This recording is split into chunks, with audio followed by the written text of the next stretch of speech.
Purushottam રૂપાલાની ticket રદ કરોના banner Dhrangadhra શહેરમાં લાગ્યા છે। આગામી લોકસભાની ચૂંટણી નજીક આવી રહી છે। લોકસભાની ચૂંટણીમાં રાજ્યના સૌથી ચકચારી ક્ષત્રિય સમાજની નારાજગીવાળા મામલાના પડઘા ધ્રાંગધ્રા ગ્રામ્યમાં ક્ષત્રિય સમાજનું પ્રભુત્વ ધરાવતા ગામડાઓ સહિત ધ્રાંગધ્રા શહેરના અમુક વિસ્તારોમાં પણ પડ્યો હોવાનું સામે આવ્યું છે।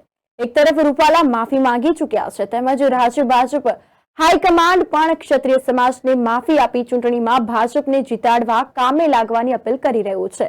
ત્યારે બીજી તરફ ક્ષત્રિય સમાજની રૂપાલાની ટિકિટ રદ કરવાની માંગ યથાવત રહી છે। આ તકે ધ્રાંગધ્રા શહેરના પુનિતનગર વિસ્તાર, જ્યાં સૌથી મોટી સંખ્યામાં રાજપૂત પરિવાર રહે છે અને ઘણા લાંબા સમયથી પાલિકાથી લઈને ધારાસભા અને લોકસભામાં પ્રચંડ મતદાન સાથે ભાજપ તરફી આ વિસ્તાર રહ્યો છે। ત્યારે આ વિસ્તારમાં ભાજપના વિરોધ કરતા સૂર રેલાતા જિલ્લા ભાજપ સંગઠન સહિત ધ્રાંગધ્રા સંગઠન હરકતમાં આવ્યું હોવાની વિગતો સામે આવી રહી છે।